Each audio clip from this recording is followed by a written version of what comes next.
What's up, guys? Dan Kohan here with Ryan Maya, YouTuber, business owner, and former member of Grant Cardone's Cardone Capital real estate team.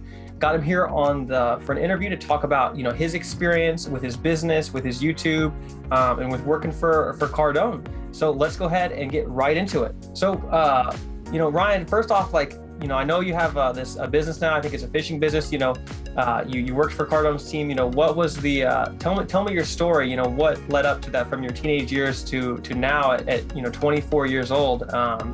Still very young. What led up to this point in your journey? So first of all, thank you for having me.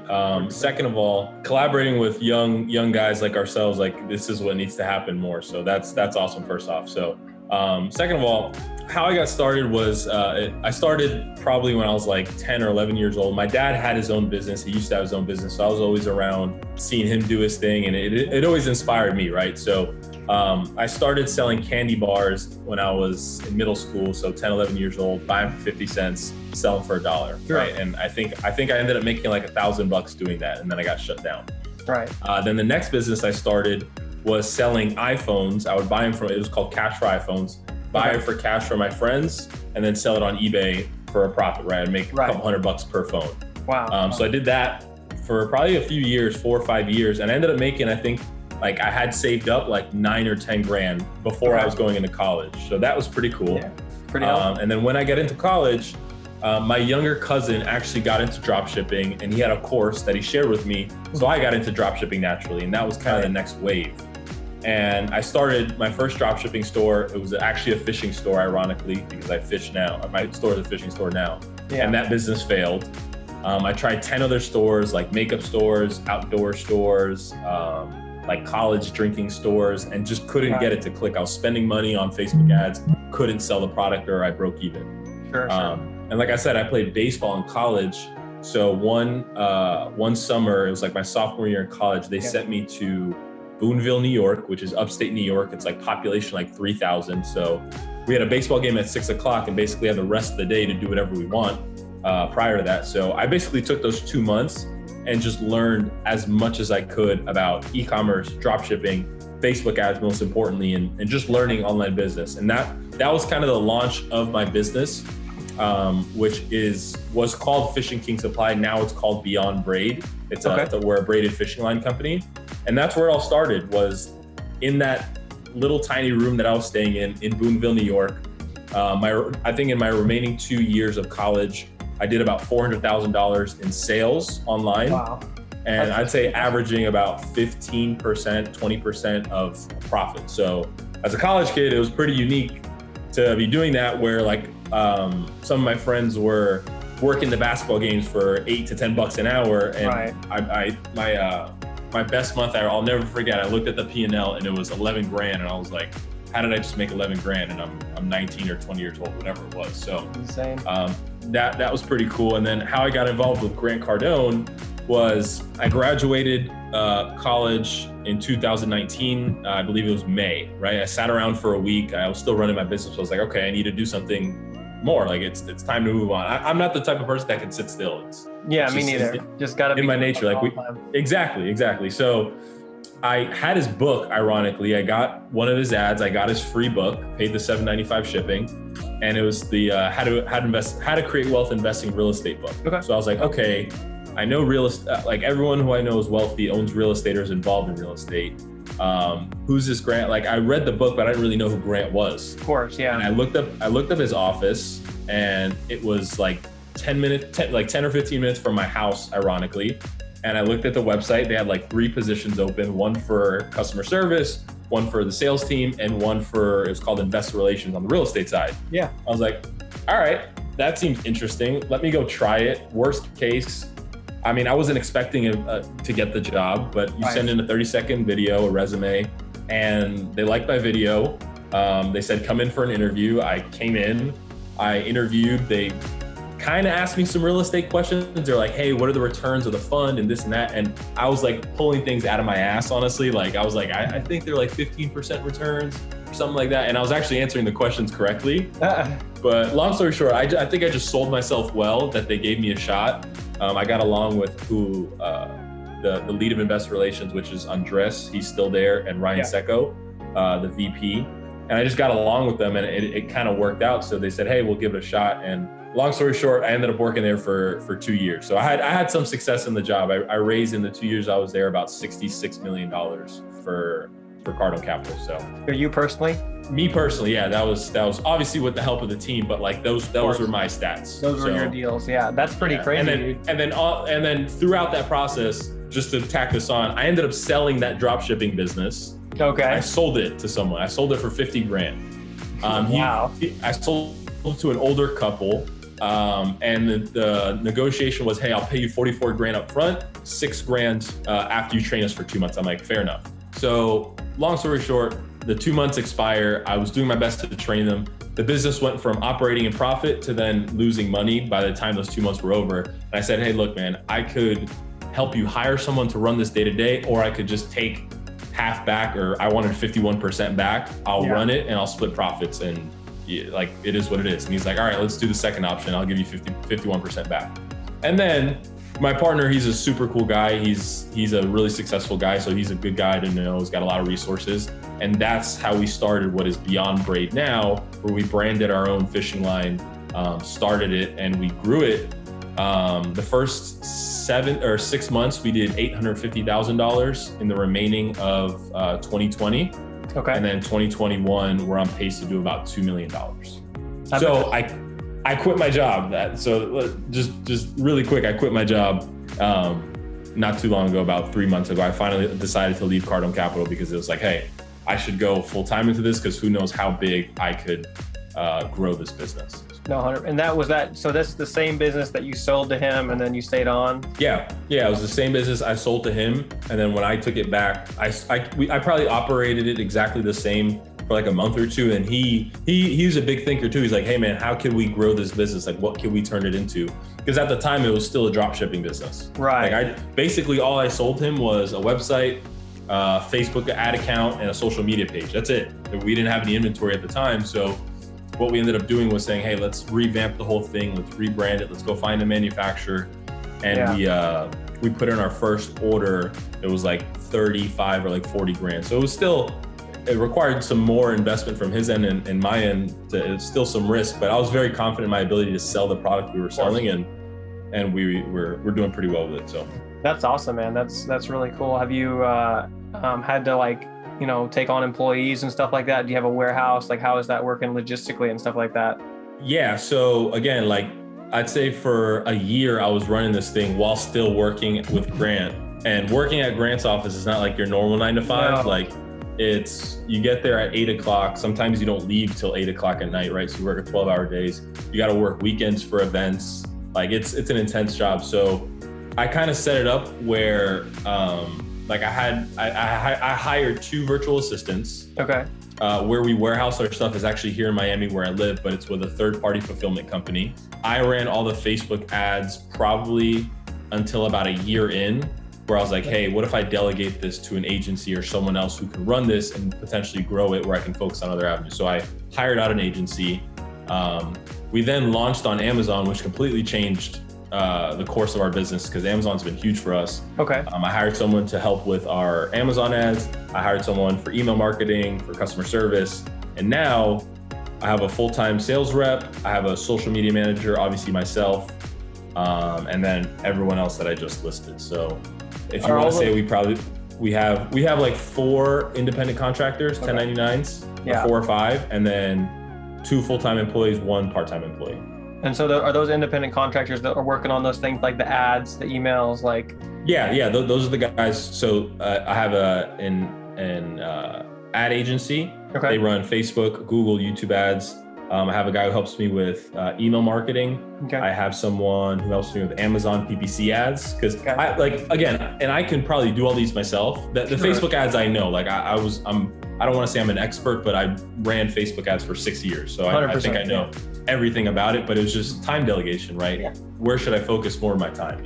So I just delegated that out, and it's worked out pretty well. That's really cool. Yeah, I'm very interested in all that as I'm operating this business and trying to build out those similar positions, and find experts for those. Cool. So tell me a little bit about like working for Cardone, because I'm always, we're very invested in a lot of his programs and things like that. And, I'm always curious to just peek behind the curtain and see, what it's like for the guys on the inside and stuff like that. Yeah. So like I mentioned earlier, it's definitely not your typical 9 to 5. Grant and the executive team require a lot of out of the employees, meaning you got to be sharp. Like they're not just accepting anyone random, right? You got to be like an exceptional person, or at least have a great attitude and willing to learn. Yeah. We trained every single day. So I was investor relations, which is basically sales, right? I would raise money. I was cold calling people. So guys in those positions, you have to train every single day, like it's mandatory. So Grant has Cardone University. Mm-hmm. We were required to do 2 sections every single day. We come into the office early at 8 o'clock. We discuss our Cardone U from the day before. Okay. Say, hey, what sections do we go over? Let's say we're talking about like mastering objections, right? We would talk about that for 20 minutes. Then we would role play for 20 minutes, and then we do our morning meeting. Then we'd have another morning meeting, and then you're hitting the phone. So basically, we're there for 2 hours before we even started work. Okay. So yeah, it was pretty intense, but going into it, I was like, my number one goal here is to learn, right? Because I was making decent money in my business. I mean, I was still living at home, you know what I mean? So yeah, it's not like my paycheck would come from work and I'd be like, oh, okay. Like it wasn't like I was in dire needs for money because I have money saved, yada, yada, yada. But my goal was to learn, and I couldn't have asked or gotten luckier to have landed in that position around all those people. Because not only did I learn real estate, which I learned a pretty high level of real estate working really close with Grant. I learned sales, I learned marketing, I learned email marketing, I learned in-person transactions because we had events. So like literally how to operate a business completely. I learned, and how to operate a business at a high level. I learned working there. Like it literally couldn't have been a better fit. It was, I always called it was my MBA, but I was getting paid to be there rather than paying 50 grand to go get an MBA somewhere. That's pretty cool. That's cool. I mean, I've learned a ton from the materials, obviously, and the programs. So you're just like, Ryan was actually my dad's account rep, I believe. So that's how. So I saw your dad's transformation starting as a non-accredited investor, transitioning to an accredited investor by using all of Grant's stuff that I was learning, and your dad would call me and I would give him a tip. And then it was just like, it was super cool, one, to see his growth, but two, like to your point, you guys would have to pay for those products, which it's the business, but I was lucky enough to be on the inside where I got access to all that for free. So again, it was super, super lucky to have ended up in that position. And the company's awesome. Like people say, oh, you don't want to work for anyone, don't get a job. But like, if you're fresh out of college and you kind of don't know what to do, just go get a job and start learning from someone. Like that is by far one of the most valuable things that I think I will have ever done in my life, for sure. 100%. Did you finish college, right? You graduated, you said? Yeah, I graduated. I had a major in marketing and entrepreneurship. Gotcha. Not gonna lie, I don't even think seriously, I didn't. Academically in college, I don't think I learned that much because everything I learned was on YouTube or online courses that I had gotten. I think the educational system is still like a few years behind, because the world is so digital and they were just kind of teaching some outdated stuff. But I did learn some leadership skills for being on a baseball team and being around like how to work as a team, right? Yeah. Definitely baseball helped build that side, but academics was no further comment. Let's just say that. That's fine. Do you think that being a part of those, one thing that I found is like there's a lot of information, I think, but there's a lot of like the information is very plentiful. I think really the biggest thing holding a lot of people back is like their character and like the discipline they've built. Do you feel like you're able to build up a lot of that, like in baseball and working for Cardone and stuff like that? 100%. I mean, a big thing about working for Grant is you're on a team. Like they put a lot of emphasis on working as a team, and it's hard. Like if you're just an ordinary person, those skills probably are hard to be. They're hard to obtain. Where when you play baseball for 20 years or any other athlete, right? Baseball, football, whatever sport you played, you learn those skills growing up. They're just embedded in you, right? How to be on time, how to work as a team, how to work with others, how to be a leader, how to take responsibility. So all that was learned in sports. Like it's not like I needed a class for it. It's just what I did. Like I always showed up early because it's just what I did. That's what I learned in sports. And it very well applied to working in a job and in my business now. So that's awesome, man. Yeah, that's I didn't really like understand that when I was younger, but now being, you know, a little bit older and like looking back and like just my own development, like I just see how key that all is, you know, to have it all. It tremendously for sure. And I say that like of all athletes, I feel like have an advantage over your ordinary person because they just already have those set of skills embedded in them. Yeah, I mean, being able to just put in effort and work hard it's a commodity that is scarcer by the day. Yeah, it really is. It's true. Awesome. So like, how was the, you know, I don't really know like a ton about, I know a lot about, you know, like syndications and stuff and how the Cardone Capital model works, but like, how are you compensated as a, you know, a sales guy in that environment, like selling basically people to invest into the fund, if you're at liberty to say? I mean, I think I am. So we didn't work off commission because we weren't licensed financial advisors. So legally the company couldn't pay us commission. We were a salary plus bonus structure, right? Our goal as a team, right? Let's say we would set a goal at the end of the year. Hey, let's raise $300 million this year, right? And obviously if we hit that number, the company's more profitable.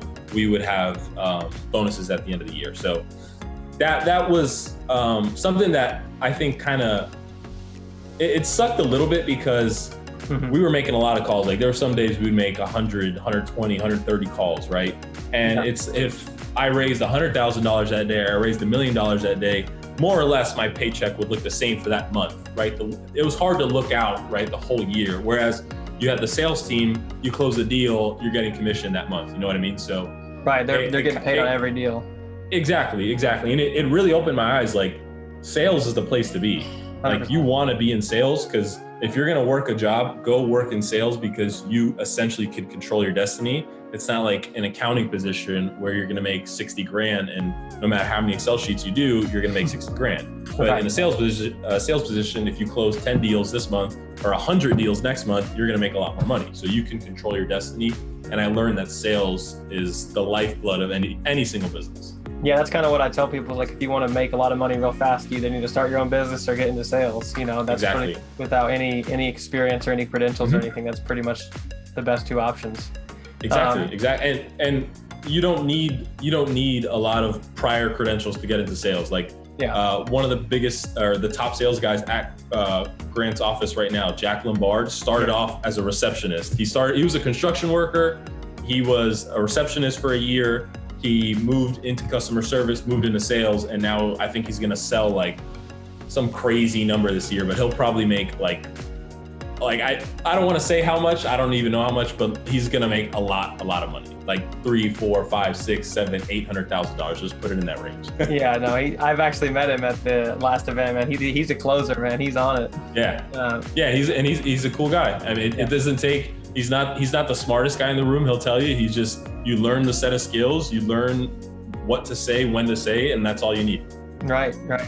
So when you're working in that position, you know, not getting commission, you know, I don't know what the salaries are there. It doesn't really matter. But like, did you ever really feel like, do you ever want to move into a sales role so you could make more money? Was that like something you tried to do while you were there? It's not what I tried to do. Did it cross my mind? Yes, all the time. It was just essentially, there were two different companies. So it almost like I would have been quitting my job and trying to work in the same, like it just didn't feel right to do that. And again, I was running my business still the whole time I was there. So it was the constant back and forth of, should I go get a sales job? Should I just run my business full time? Like there's just constant back and forth. And obviously everyone has self-doubt. I was like, is my business going to remain profitable? Is this going to continue? And it just got to the point where I just had to take the leap and say, what's the worst thing that can happen if I quit my job now? I'm 24 years old. If my business fails, I can just go get another job. You know what I mean? So I just decided to take the risk rather than trying to shuffle around inside the company and doing all that jazz.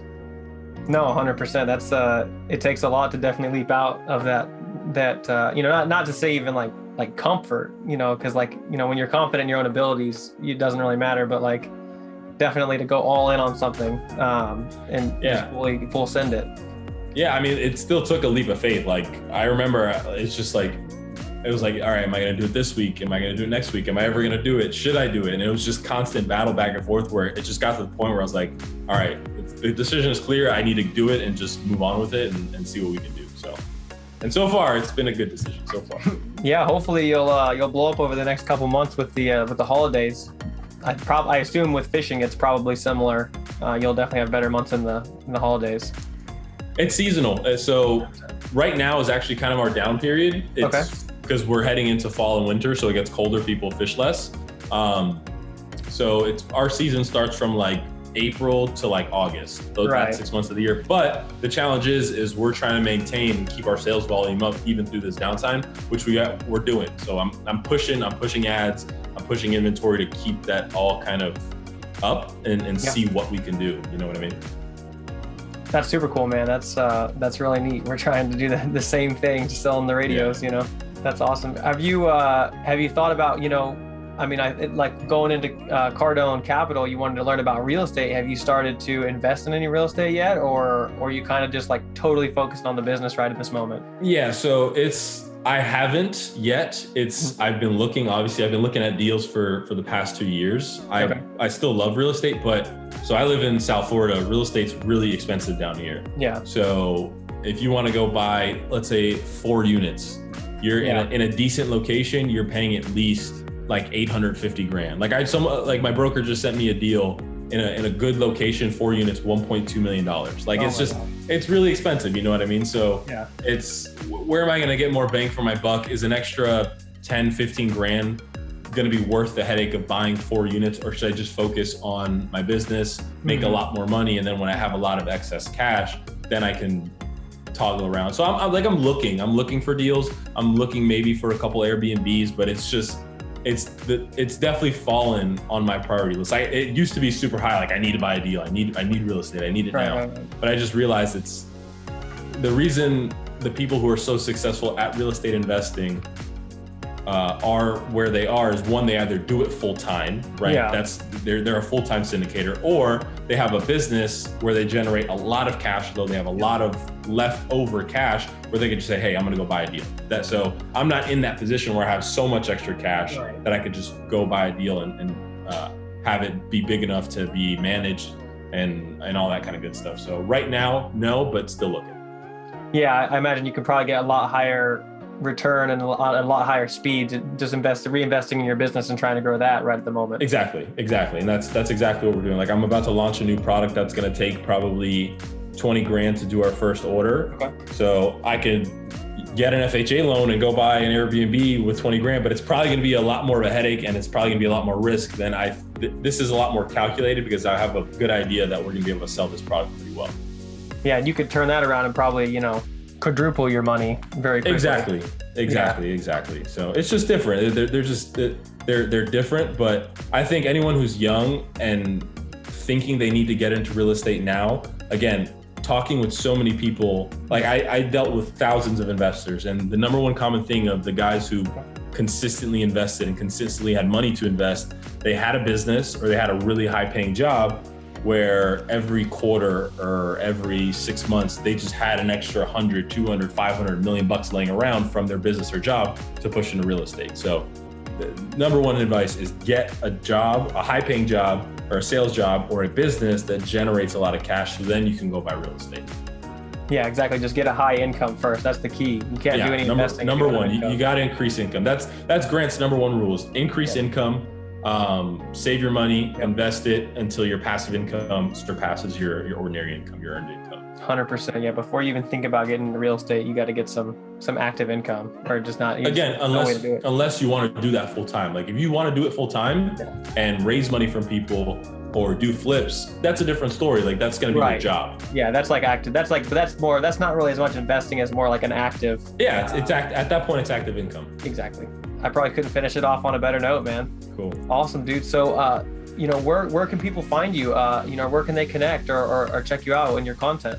So I got a few things going on. You can look at my business channel, which is just my first and last name, Ryan Maya. Mm-hmm. I actually have a cooking YouTube where I have a lot more subscribers. I have almost 9,000 subscribers there. Okay. It's called Ryan Maya Cooks, and I'm on TikTok too. I got almost 20,000 followers there. So I'm monetizing that. That could become a business. Yeah. But obviously building my personal brand with e-commerce, real estate, finance, and all that kind of good stuff on my personal channel, which is Ryan Maya. And is that cooking channel just totally like separated from the rest of your stuff? It's just like your passion project? Yeah, I started in college as kind of like, hey, I'm just gonna do this as a joke. And then I had one video that kind of blew up and monetized. It has like 2 million views. It was a steak video. And the channel's made me, since I started it, I think in the past, let's say just 12 months, it's made me like an extra $9,000. Wow. So now I'm like, all right, it already has kind of a head start. Let me just keep throwing some videos at it and see if it blows up. So I told myself I'll do it for like another 6 months to a year, like full time, not full time, but dedicate and make really good content for it.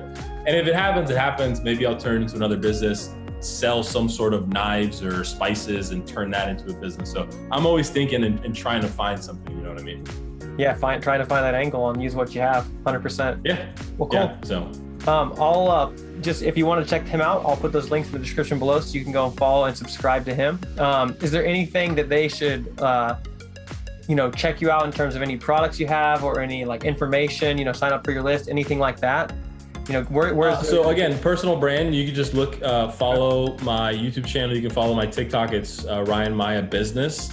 But if you guys want to check out what my business is, it's beyondbraid.com. Danny, you can link that below. It's a braided fishing line business, and that's the current business I'm building now, is selling braided fishing line on our website, Amazon, eBay, Walmart, and we're actually building out a selling to brick and mortar, so like local bait and tackle shops. Wow. We're probably in about 100 stores, and that's why I hired that full-time sales guy, is to really ramp that business up. So the website's beyondbraid.com. That's awesome. Well, guys, go check that out in the description below. All those links will be down there.